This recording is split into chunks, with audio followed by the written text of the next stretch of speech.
Bienvenue à Coltine, donc un village du Cantal.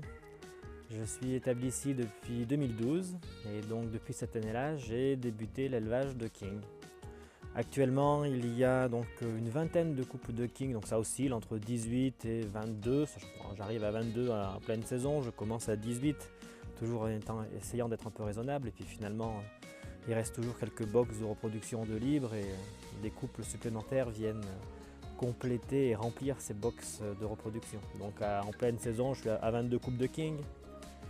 Et pour compléter ou pour aider à la reproduction, j'ai également une vingtaine de couples de nourriciers, donc avec des voyageurs.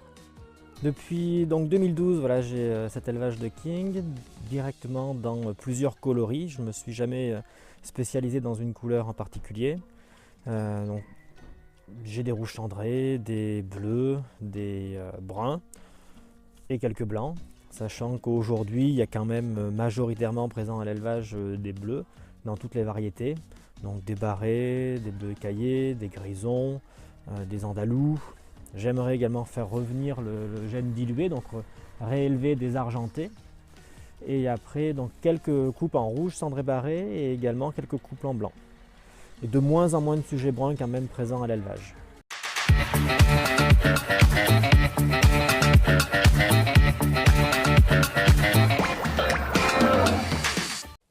Concernant les installations, il y a plusieurs volières ici, donc pas d'immenses volières, mais bien séparées. Donc d'un côté des reproducteurs, donc c'est des box individuelles, j'ai 20 box pour 20 couples de reproducteurs en King, et ça fait une volière de 3 sur 4. J'ai ensuite une grande volière de 4 par 4 avec une volière balcon, une avancée pour les jeunes en cours de saison de production et également un compartiment à l'intérieur de cette volière destiné à mes couples de nourriciers, donc des voyageurs.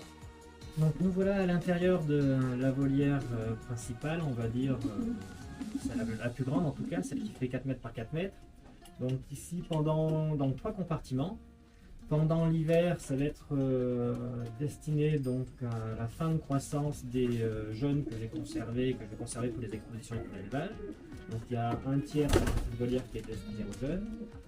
Un deuxième compartiment, donc celui où je me trouve actuellement, qui est destiné aux femelles de reproduction, donc toutes les femelles qui sortent de la saison d'élevage. Et également on va dire, les premières femelles de l'année, donc dans les jeunes. Si je les laissais dans le compartiment mâle, on commençait déjà à s'accoupler avec les mâles de l'année. Donc au fur et à mesure que les mâles se déclarent, les femelles de l'année commencent à s'accoupler avec les jeunes de la même année, je les fais basculer dans ce compartiment-là. Donc à peu près là, dans ces compartiments, j'ai 25 sujets par compartiment. Ils sont tous sur caillebotis, donc il y a 10 cm sous les caillebotis. Nous voilà dans la volière des couples reproducteurs, donc une volière qui fait 3 mètres par 4 mètres au sol. Donc une capacité d'accueil de 20 couples, il y a 20 box. Ce sont des box du coup qui permettent d'assurer connaissance impeccable de la généalogie, puisqu'il n'y a pas d'erreur possible sur la provenance des jeunes de l'année. Donc ils font 1 mètre par 1 mètre, ils sont sur caillebotis. Il est important quand même qu'ils puissent se voir entre eux, parce que contrairement à une volière dans laquelle on aurait une volière collective, il faut qu'il y ait un minimum de stimulation quand même visuelle des couples qui puissent se voir, pour que ça crée une certaine émulation et que ça stimule quand même un petit peu les mâles à faire leur job de reproducteur. L'idée aussi, c'était avec cette volière donc, de pouvoir accueillir une vingtaine de couples et puis d'optimiser l'espace. Donc d'un côté, il y a donc sur 2 niveaux 8 couples installés.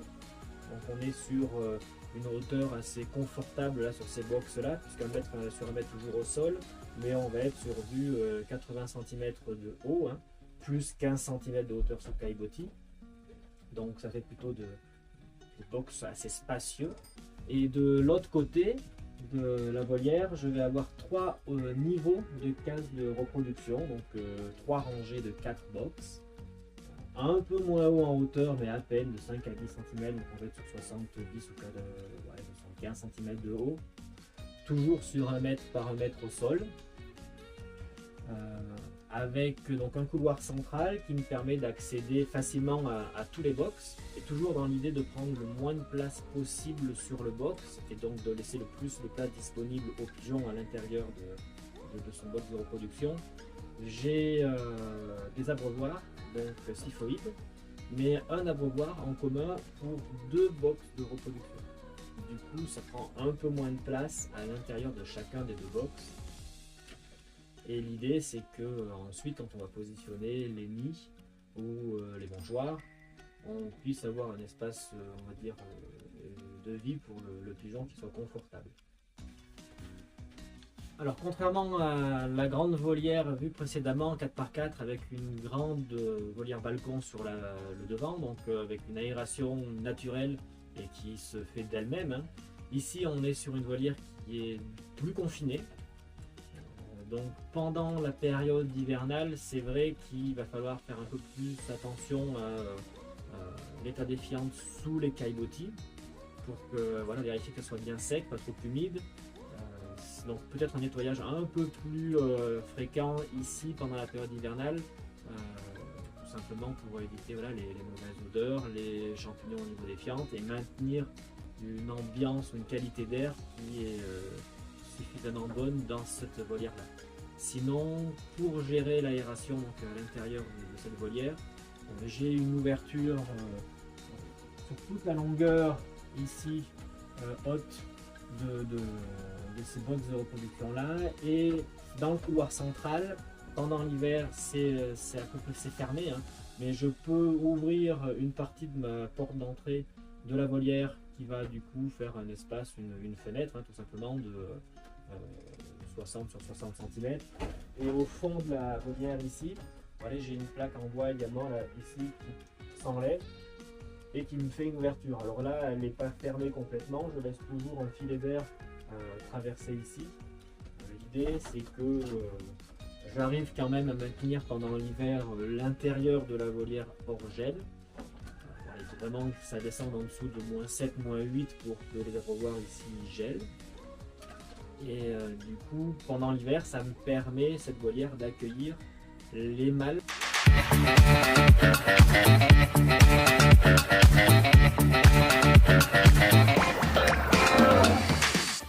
Concernant le matériel, donc au niveau des box de reproduction, comme je vous le présentais, donc vous pouvez voir un abreuvoir qui est commun à 2 box, donc un abreuvoir syphoïde. Ensuite, pour la distribution de l'alimentation, j'ai eu plusieurs façons de procéder.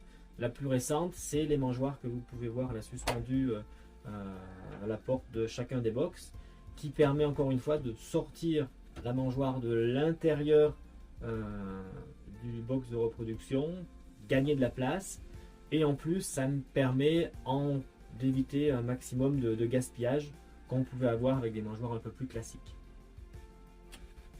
J'ai également suspendu donc sur les box là, des petites mangeoires à grippe, hein, qui me permettent de rajouter régulièrement les numéros pour les couples de reproduction.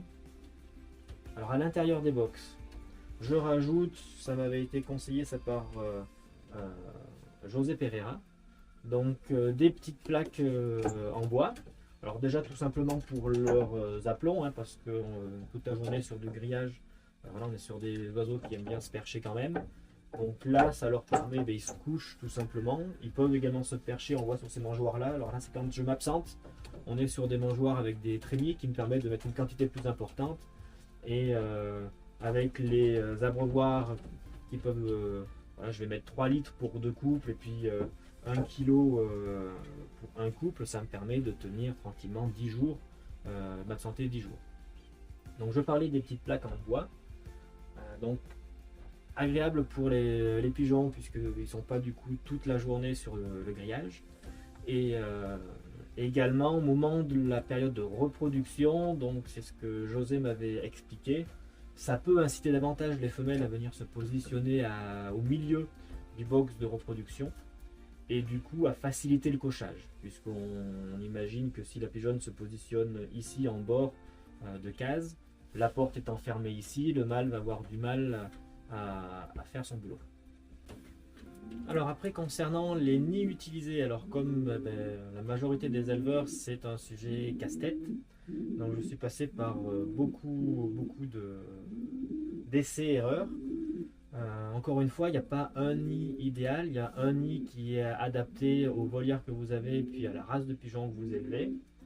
Donc avec des kings, déjà vu on va dire le volume des pigeons, il faut plutôt des nids assez grands. Après, par rapport au mode d'élevage que je pratique, étant donné que tout part sous des couples nourriciers, ici il me faut juste des nids qui me permettent de pouvoir récupérer des œufs en bon état quand j'arrive le soir, c'est-à-dire éviter les omelettes. Donc j'ai essayé des nids en bois carré, 25 par 25 cm de large, avec de la paille, de la mousse, plein de choses au fond. J'ai plutôt abandonné cette idée.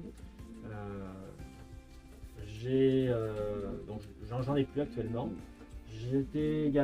J'avais essayé des bassines, alors au départ avec du sable, puis du copeau au-dessus. J'ai jamais été trop satisfait, alors peut-être que je ne l'ai pas fait correctement, mais c'est une solution que je peux garder.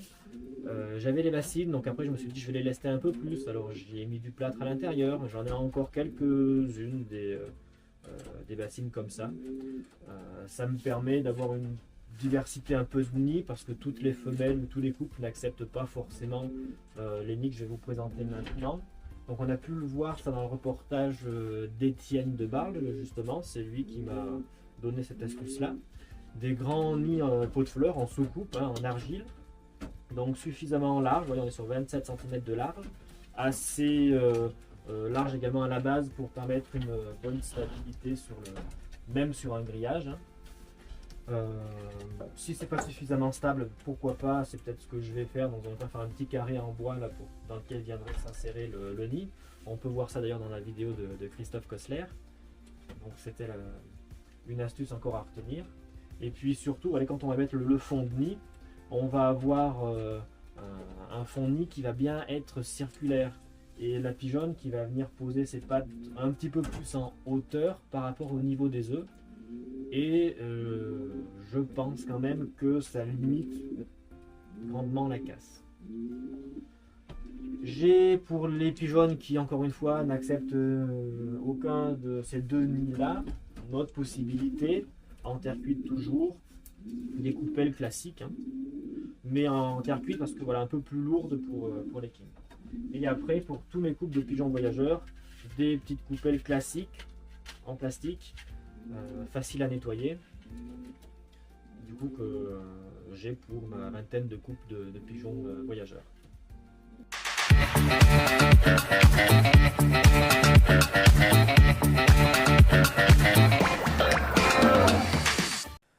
Concernant l'alimentation des pigeons, donc je suis depuis 2-3 ans sur quelque chose qui est une conduite assez simple, avec un mélange que je fais ici à base principalement de blé, de pois, de maïs et de tournesol.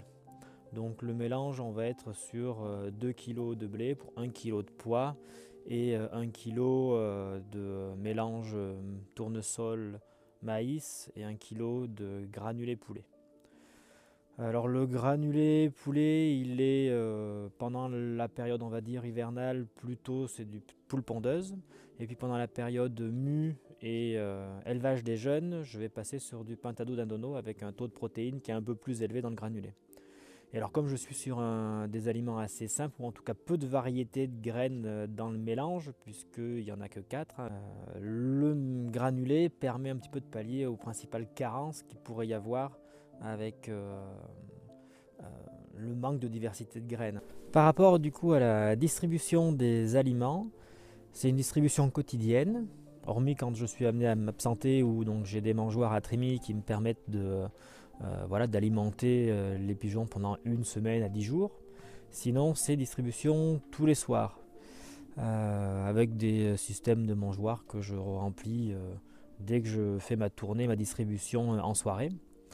Là où il faut, je pense, être un peu plus vigilant, et chose que j'ai pas très bien fait jusqu'à maintenant, c'est vérifier qu'il n'y ait plus rien en fond de mangeoire, puisque dans mes volières, comme elles sont sur caillebotis, sous les caillebotis, c'est un peu le royaume des souris quand même.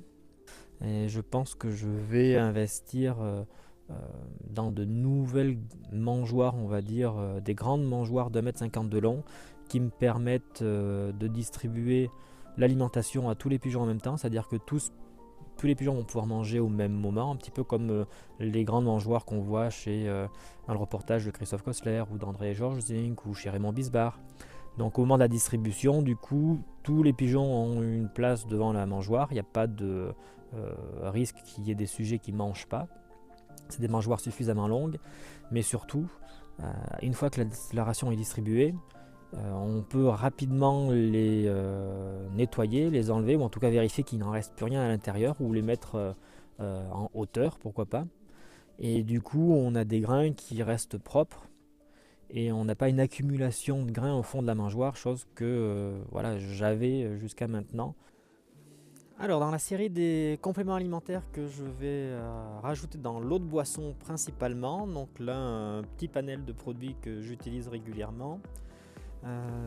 Pour commencer, pour garantir une bonne qualité sanitaire de l'eau, je vais distribuer plusieurs jours par semaine, en gros 2 à 4 jours par semaine, un acidifiant. J'alterne entre les deux, du Sébacide ou du Softacide, donc 2 produits connus par beaucoup d'éleveurs. Donc généralement 2 jours par semaine. Ensuite, il va y avoir des produits qui vont aussi prévenir l'apparition de pathologies ou de développement de mauvaises bactéries dans le tube digestif.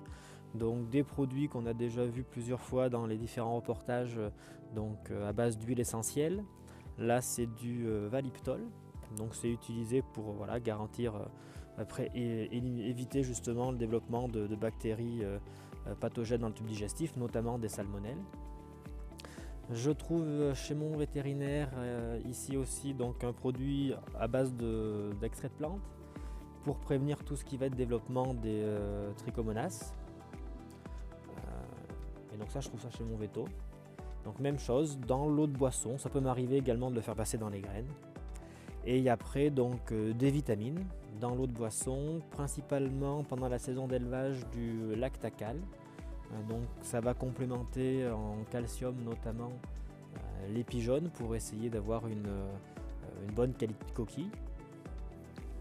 Et après un autre produit très connu de chez Schroeder et Tolisan, donc métholyamine forte, qui apporte des protéines, des acides aminés de qualité et qui vont permettre soit une bonne mue en fin d'année, soit une bonne croissance des pigeonneaux pendant la saison d'élevage. Alors, j'ai oublié de dire aussi que dans l'eau de boisson et pendant la période d'élevage, je rajoutais aussi de la vitamine E et du sélénium. Maintenant, il y a toute une série de produits que j'utilise également avec les graines. Donc une fois que j'ai humidifié les graines avec soit de l'huile, soit les différentes vitamines ou liquides que j'ai présentés tout à l'heure, je vais pouvoir ajouter, alors je m'étais fait un agenda en me disant tel jour, tel jour, tel jour, puis finalement dans la pratique et au quotidien, alors j'essaye de tous les passer dans la semaine, mais je m'aperçois que j'adapte généralement à ce que j'observe dans la volière, notamment à l'état défiante. Quand je pense à l'argile et aux probiotiques qui reviennent régulièrement dans la semaine, dès que j'observe des fientes qui perdent un peu en consistance, qui deviennent un peu liquides, donc j'ai 2-3 sujets qui peuvent partir en diarrhée, ça arrive pendant la saison d'élevage. Pour prévenir ou même pour soigner, je vais utiliser dans les grains de l'argile et des probiotiques. Donc là, c'est des probiotiques que beaucoup de monde utilise aussi, qui sont aussi enrichis en vitamines et donc très utiles pour rétablir une bonne flore digestive et puis un transit, en tout cas une digestion correcte.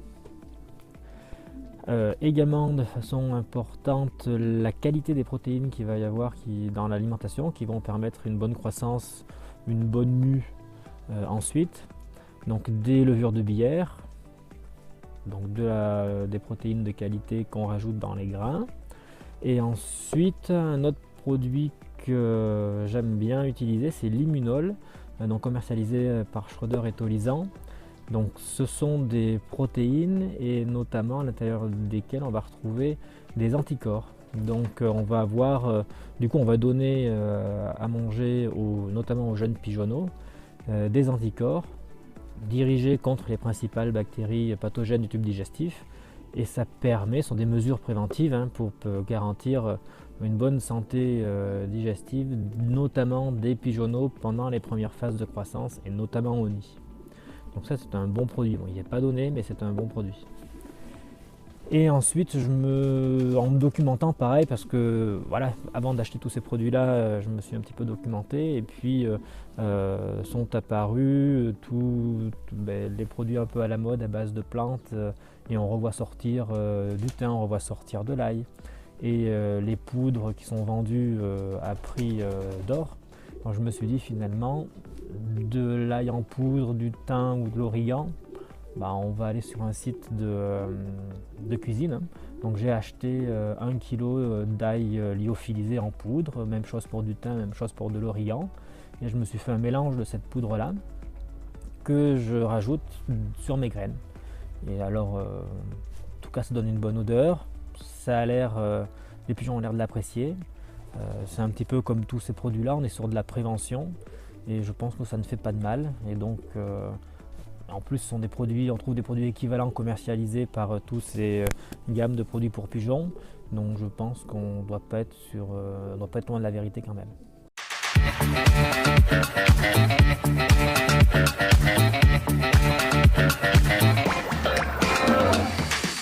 Ensuite, par rapport à la conduite sanitaire, donc des mesures de prévention, et la plus simple déjà et la plus quotidienne ou la plus récurrente, ça va être le nettoyage. Donc je suis sur Caillebotis, donc du coup le gros nettoyage va se faire 3 à 4 fois dans l'année, où donc j'enlève les caillebotis, je les passe au Karcher, je vide tout ce qu'il y a dessous et donc je les remets. Je désinfecte à ce moment-là du coup avec du sanitaire peint. Une fois que j'ai tout réinstallé et que au bout d'un mois ou deux j'ai de nouveau une couche de fiente sous les caillebotis pour assécher cette couche de fiente là, j'utilise du sani blanc, donc une poudre blanche, un asséchant pour litière tout simplement qui permet d'assainir. Passer ce gros nettoyage ensuite régulièrement, alors pas tous les jours mais plusieurs fois dans la semaine quand même, je vais nettoyer les perchoirs, racler les caillebotis quand même, puisque sous les perchoirs on va avoir un début d'accumulation de fientes et avoir les caillebotis qui vont s'obstruer. Du coup il faut racler sous ces zones là. C'est les principales choses que je vais faire pour maintenir la volière saine.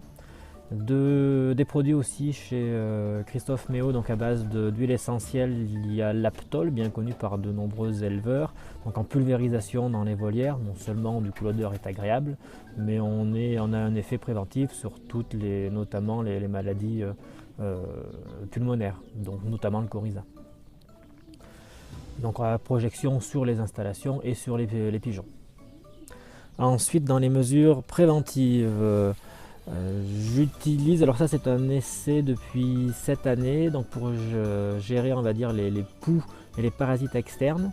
Habituellement je pulvérisais le plumage avec les principaux produits qu'on trouvait dans le commerce, je ne les ai plus en tête, mais du coup ça a nécessité de le faire plusieurs fois dans l'année. Et alors là j'ai acheté un produit Pouronne, donc une goutte qu'on met dans le cou au niveau de la peau, donc sous les plumes. Voire une deuxième, il conseille aussi au niveau du bréchet. Donc c'est un produit systémique, ça passe dans l'organisme du pigeon et ça va être efficace toute l'année pour lutter contre ces parasites externes. Donc c'est un essai. Ensuite, plus qu'un essai, alors j'en suis convaincu, c'est la vaccination. Bien sûr, la vaccination contre la paramyxovirose pour toutes nos expositions. Et depuis plusieurs années, donc on est confronté à toute une armada de virus qui ont commencé déjà par causer les maladies du pigeonneau. Et dans de nombreux élevages, ont posé de graves soucis avec des pertes importantes ou en tout cas une baisse importante de la production au niveau de l'élevage. Donc après le vaccin contre la paramyxovirose, j'ai introduit dans ma conduite d'élevage la vaccination contre la salmonellose. Donc dès la fin du mois de décembre, je vais blanchir avec un antibiotique, puisque c'est ce qui est préconisé par les vétérinaires, faire un antibiotique pendant la posologie qui correspond à l'antibiotique que vous allez utiliser. Donc moi j'ai de l'adjusol, donc un antibiotique que je trouve chez mon vétérinaire ici localement, pour tout ce qui va être pathologie digestive notamment, mais infection respiratoire aussi, il a un large spectre. Et donc pendant le temps nécessaire, du coup là si je regarde, on est sur 4 à 7 jours consécutifs, donc précédant la vaccination. Hein. Une fois que ça s'est fait, on vaccine, donc fin décembre, comme ça pendant les 6 mois qui suivent, on va avoir, et c'est pendant la période de reproduction, des pigeons qui sont immunisés, et on espère moins de mortalité embryonnaire importante qui aurait pu être causée par la salmonellose. Bon, j'ai observé quand même une amélioration de mes résultats en élevage grâce à cette vaccination-là. Après, il y a toute la série des maladies et des virus qui sont véhiculés par les pigeons et qui touchent notamment les jeunes pigeons avec un système immunitaire plus fragile et qui touchent nos pigeons au moment de l'automne, quand les premières expos arrivent. Donc chez Schroeder et Tolizan, avec plusieurs éleveurs, on a essayé donc le PHA, qui est un vaccin qui fait la paramyxo, l'herpès virus et l'adénovirose, à faire sur les jeunes sujets. Après, j'ai pris le parti de vacciner tout l'élevage, parce que je me suis dit, ok, les jeunes sujets sont protégés, mais si on essaye d'avoir un coup d'avance, autant vacciner les nourriciers et les parents, les reproducteurs King, pour qu'il y ait une transmission de l'immunité aux jeunes sujets de l'année suivante, alors soit dans l'œuf, soit via le lait de jabot.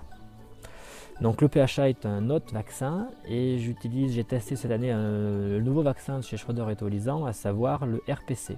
Donc R pour rotavirus, P toujours pour paramyxovirose et C pour la circovirose. C'est un vaccin qui est conseillé, même chose, pour les jeunes sujets de l'année.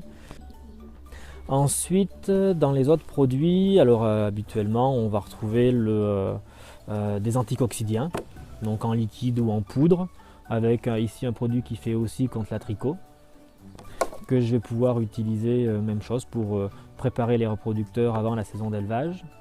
Ou au moment, assez souvent maintenant ce produit-là, je suis amené à l'utiliser pour lutter contre la coccidiose et la tricot, avec les printemps qu'on a de plus en plus humides et frais. Ça peut des fois me sauver un mois d'avril ou un mois de mai humide, ces produits-là. Et un vermifuge, ici Capisol, donc un vermifuge classique, du levamisole. Voilà, peut-être il faut que j'en utilise un autre pour varier. Donc ces antibiotiques en liquide ou alors ici des petites pilules que je trouve chez Merca System qui peuvent être utilisées en individuel, donc pour traiter un pigeon en particulier quand on n'identifie pas trop le problème et qu'on sait pas trop et qu'on ne veut pas faire un traitement général dans la volière pour éviter faire apparaître des résistances. On utilise des traitements individuels, donc je peux très bien faire l'anticoccidien, je peux très bien faire l'antibiotique en individuel ou utiliser ce petit traitement là, c'est des petits comprimés qui vont avoir un très large spectre puisque ça va faire toutes les infections bactériennes, digestives, respiratoires, la coccidiose, la trichomonose. Et donc ça permet quand même, notamment par exemple en retour d'exposition, de traiter les sujets et d'être tranquille quand on les remet dans la volière. Ou pendant la saison ensuite d'élevage, dès qu'on a un doute sur un problème qui persiste malgré toutes les mesures derrière, comme je vous l'ai dit dans l'alimentation, malgré les probiotiques, l'argile, les produits à base d'huile essentielle, il y a un moment on est quand même obligé d'utiliser des médicaments vétérinaires.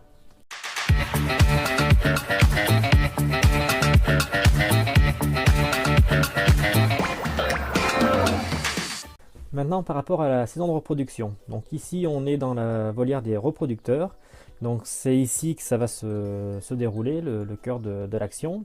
dès le mois de décembre, puisque après les dernières expositions, les mâles ici passent l'hiver, donc il va y avoir une préparation qui commence ou qui débute plus tôt pour les mâles. Donc je m'explique, ils vont déjà avoir du chènevis, de la vitamine E. Donc le chènevis, c'est des graines qu'on rajoute dans l'alimentation, de la vitamine E et du sélénium, donc complémentés dans l'eau de boisson régulièrement. Et ils vont également, ici donc dans les volières, j'ai des néons, et avec un programmateur tout simplement, je vais essayer de mimer une longueur du jour printanière, donc arriver à du 14 ou 15 heures de lumière avec de la lumière artificielle. Alors le programmateur me permet de faire un flash lumineux. Je ne vais pas allumer à 4 h du matin et laisser allumer jusqu'à 21 h le soir. Je vais faire un flash d'une demi-heure le matin. Alors là, j'ai plus les horaires en tête, mais ça doit être autour de 4h30, 5 h du matin, peut-être même un peu plus tôt, où je vais laisser les néons allumés une demi-heure tous les matins. Et entre le moment donc d'allumage des néons le matin et le moment où j'éteins la lumière aussi le soir après être passé pour nourrir, et on va avoir une durée qui va osciller entre 14 à 15 heures, ce qui équivaut à une journée estivale. Et ça au bout de pendant tout le mois de décembre jusqu'à mi-janvier généralement. Et à partir de ce moment-là, je vais rajouter les femelles. Parce que si on met les femelles directement, et je l'ai observé dans les premières années, j'accouplais et puis je faisais le traitement lumineux pour les couples une fois que j'avais accouplé. Les femelles, ça va être très rapide, au bout de 15 jours, 3 semaines, vous allez avoir des pontes et les mâles vont pas être prêts, et du coup vos pigeonnes vont déjà avoir pondu une fois, 2 fois, voire 3 fois, arrivé au mois de février, et ça sera des pontes claires parce que les mâles n'auront pas eu le temps de se préparer. Donc il faut consacrer du temps à la préparation des mâles, ce qui est facilité ici puisqu'ils restent dans leur box. Donc j'ai une conduite séparée de l'élevage, d'un côté les mâles pendant qu'ils sont seuls pendant la préparation, donc la vitamine E et l'éclairage artificiel, alors pendant ce temps, les femelles encore dans leur volière collective, elles sont encore une alimentation normale. Pendant cette préparation-là aussi, l'alimentation, notamment chez les mâles, donc un peu plus tôt en tout cas, va être beaucoup plus rationnée. Elle est déjà individuelle via les petites mangeoires. Et on va être autour de... donc j'ai un gobelet plastique tout simplement de 100 ml de 200 ml que je vais peser. Donc un gobelet pour mon mélange équivaut à 100 grammes, donc un demi-gobelet 50. Et c'est ce que je donne à peu près par pigeon tous les jours. Entre 40 et 50 grammes par jour. Pas plus, donc c'est pas dû à volonté, ils sont rationnés. Alors c'est plus ou moins précis, un demi-gobelet, mais ça quand même évite d'avoir des reproducteurs trop gras au moment du début de la saison de reproduction. Et essayer du coup par ce biais-là d'avoir de meilleurs résultats de reproduction. Si les couples ont du mal à se faire, alors généralement les 3/4 des couples, en une journée, 2 journées, on va être bon. Et puis après j'en ai quelques-uns un peu plus compliqués, soit à cause de la femelle, soit à cause du mâle. Et donc à l'intérieur des box, j'utilise des petites cages de 30 cm de large sur 30 cm de haut, des petites cages blanches qu'on trouve dans le commerce. Et du coup je vais enfermer un reproducteur à l'intérieur pendant que l'autre tourne autour. Donc le matin ça va être le mâle dans la cage par exemple, et la femelle qui tourne autour, et le soir j'inverse. Donc chacun peut comme ça aller s'alimenter, s'abreuver, s'habituer à son box de reproduction et surtout s'habituer à son partenaire. Et ça va durer pendant 3 jours à 1 semaine. Et une fois que chacun accepte son partenaire, ils sont libérés ensemble et le couple est fait, dans des box individuelles. Ensuite, une fois que la saison est lancée, comme je l'ai dit en début de reportage, j'utilise des couples nourriciers. Donc je passe tous les soirs pour ramasser les œufs. J'ai un tableau ici de suivi, donc je sais quel jour a pondu la pigeonne. J'attends le deuxième œuf et puis je tiens le compte au fur et à mesure de la saison de reproduction. Et j'enlève les œufs une fois que la saison est lancée, donc pas au début d'année. Au début d'année, je laisse couver les 18 jours avant d'enlever les œufs. Mais dès que j'ai les premiers œufs fécondés, donc ça arrive à la première, deuxième ou troisième ponte, ça dépend des couples.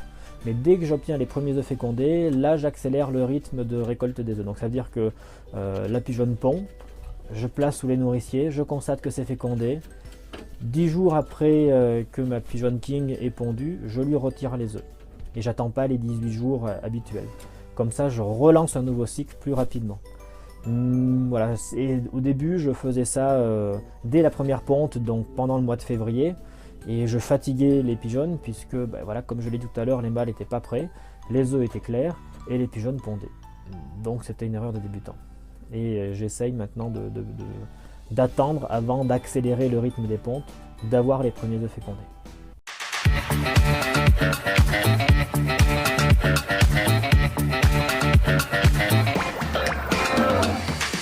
Donc je vais vous présenter quelques couples de la saison 2020 et quelques jeunes que j'ai pu sortir avec ces couples-là. Donc là, tout d'abord, un couple avec un mâle rouge cendré barré et une femelle bleu barré. Donc deux sujets intéressants. Un mâle qui rouge cendré barré, porteur de bleu, donc on voit des points noirs dans la queue, mais qui voilà, fait le poids. Et il y a une belle forme, plutôt bien typée, donc une bonne tenue, une bonne forme bien ronde. On pourrait lui reprocher un plumage peut-être pas assez serré. On voit d'ailleurs qu'il a qu'un an et il a déjà des traces de sillon assez prononcées. Il a transmis d'ailleurs sur certains de ses jeunes. Et ensuite, voilà, la qualité du coloris, même si chez un king c'est pas forcément la priorité, mais comme chez beaucoup de rouge cendré barré, il a le facteur sooty, donc qui vient salir le manteau.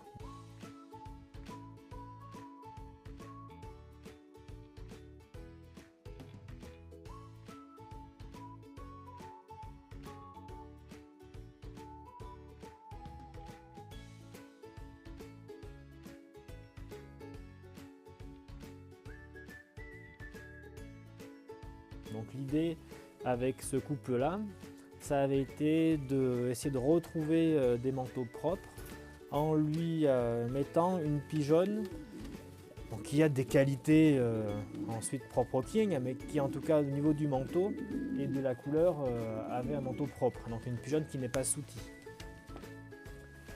Donc une pigeonne qui a une meilleure qualité de plumage.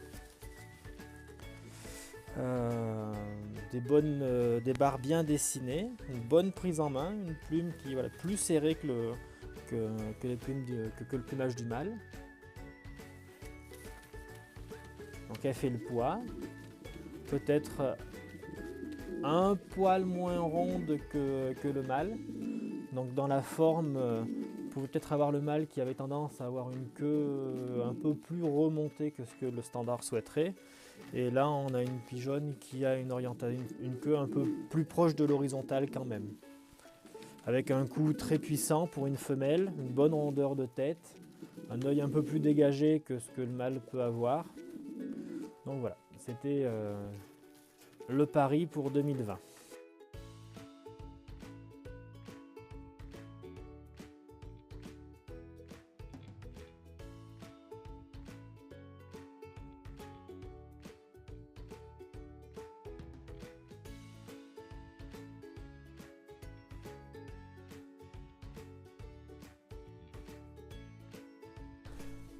Alors de ce couple-là, j'ai sorti plusieurs jeunes, donc des rouges cendré barrés et des bleus barrés. Ici donc on a deux mâles.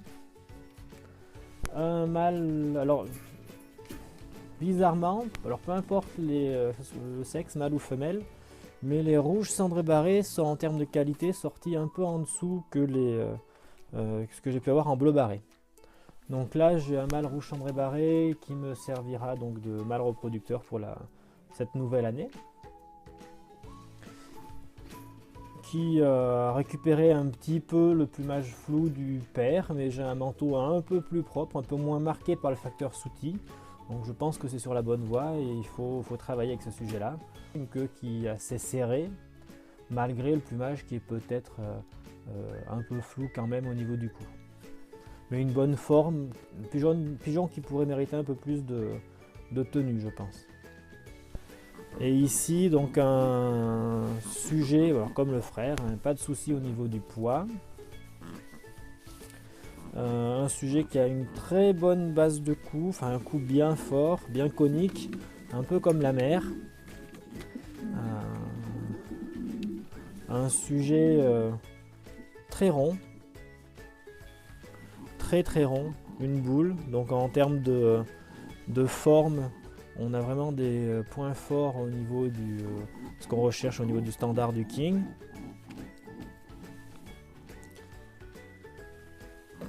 Après, voilà, on pourrait peut-être, même si il n'y a pas de sillon dans le cou, on pourrait souhaiter un cou un peu plus dégagé. Voilà, parce qu'on a un port de bec qui est peut-être un peu en arrière par rapport à la ligne avant de la poitrine. Donc en termes de forme, on a une bonne rondeur de la ligne du dessous. Mais on pourrait avoir une tête un peu plus dégagée, un peu plus sur l'avant. Mais voilà, j'ai quand même une grosse qualité parce qu'un manteau du pigeon, on a une aile qui est basse, profonde et un bouclier qui est bien rond. Et ça, c'est des qualités quand même importantes à rechercher. Mais voilà, comme tout sujet, on a toujours des imperfections. Hein. Mais je suis content de la production. Voilà. Voici un deuxième couple, donc un mâle bleu barré avec une femelle indigo bleu barré. Donc un mâle qui a alors grosse qualité. Déjà le format, hein. Alors il est un peu au-dessus du standard, on est au-dessus des 30 cm. Il reste quand même bien proportionné pour un sujet de cette taille-là et puis une bonne tenue quand même. Puisque généralement quand on est sur des sujets qui sont un peu plus volumineux et un peu plus haut, on va perdre en tenue. Et lui, il a une bonne rondeur de la ligne du dessous, bon alignement pattes, épaules, cou, donc la ligne là, qui doit passer au niveau des pattes et sur l'arrière du cou. Par contre, un pigeon qui, chose que j'avais pas vue la première année, mais qui a un plumage pas si plaqué que ça. Et qui est souti. Et du coup, plumage de sa première année, c'était pas ressorti autant que ça. Et là, à l'issue de sa deuxième grande mue, on a quand même des taches sur le manteau qui ressortent beaucoup plus intensément que ce que c'était l'année dernière. Donc un pigeon qui est aussi le facteur souti. En tout cas, de très bonne qualité d'aplomb et en tenue même, on pourrait, dans l'idéal, le King doit avoir un dos horizontal.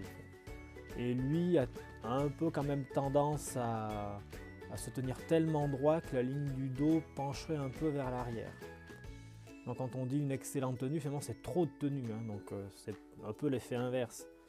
C'est pour ça que j'ai été vers cette pigeonne-là, donc une indigo bleu barré, plus petite en format, parce que voilà, il ne faut pas chercher à faire du toujours plus gros et toujours plus grand, donc une pigeonne qui est plus petite, et avec un équilibre, elle, qui est un peu à l'inverse de celui du mâle. Donc une poitrine large, un corps court et rond, mais qui a tendance, elle, par contre, à être un petit peu plus sur l'avant, une poitrine un peu plus sur l'avant.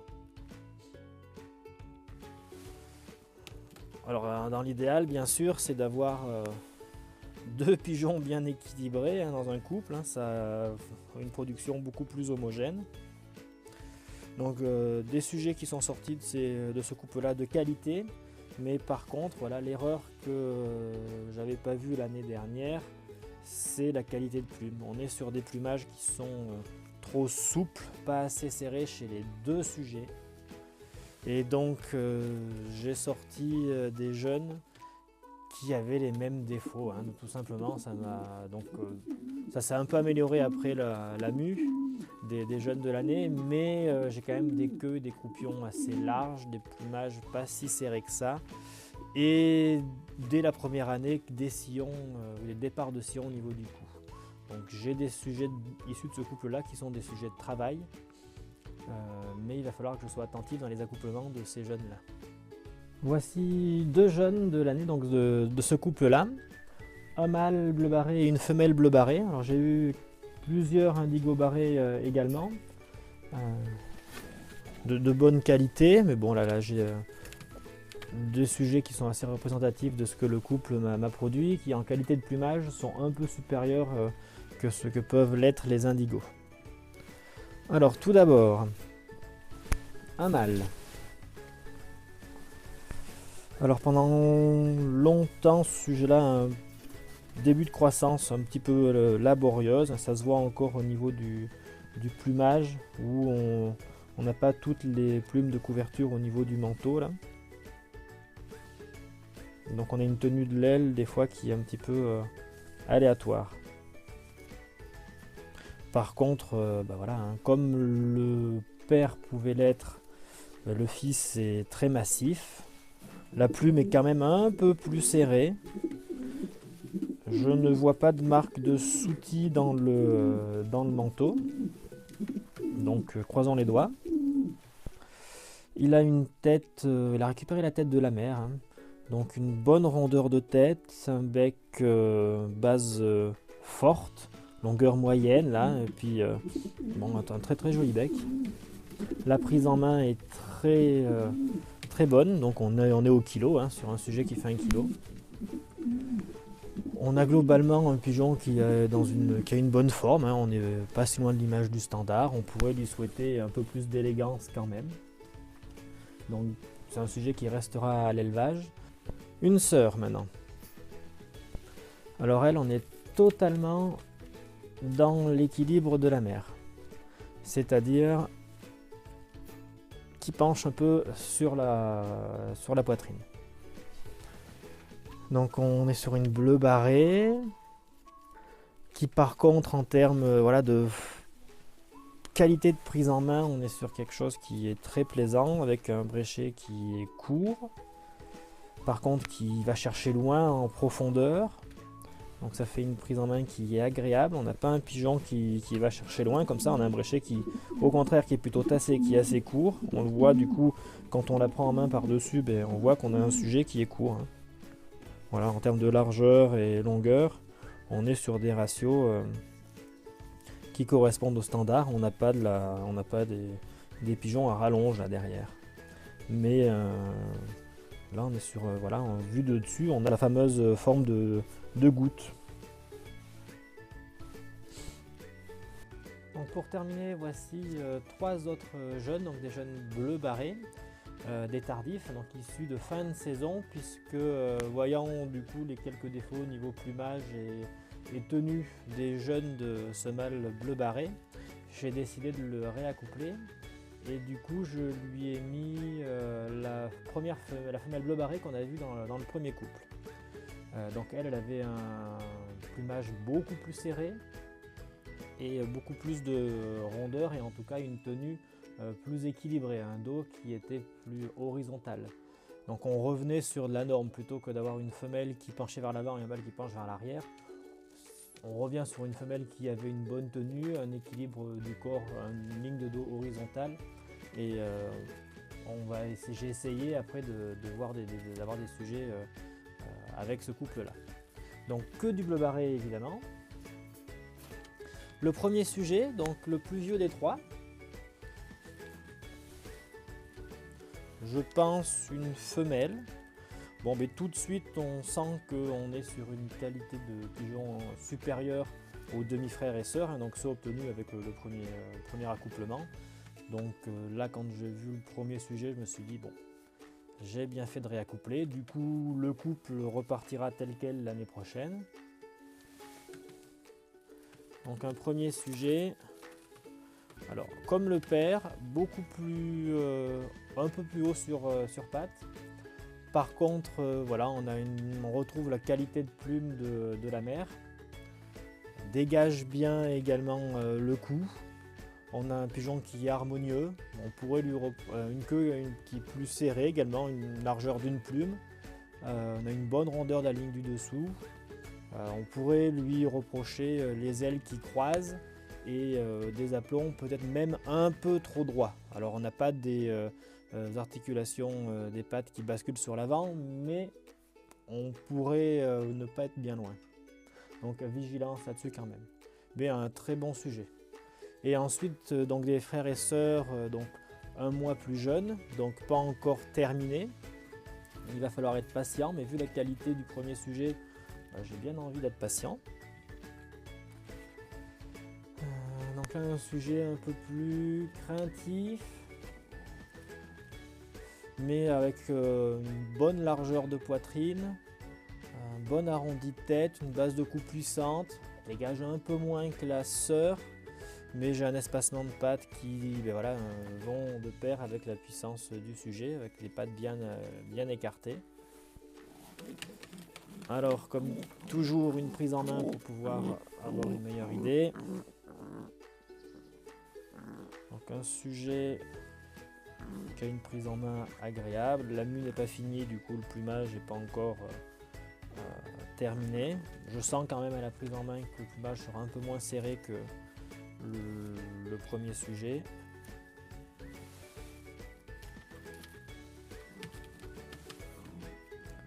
Bon, je pense que ça pourrait être une femelle. Donc vu la force du cou, de la tête, de la largeur de poitrine, je suis curieux de voir ce que ça va devenir.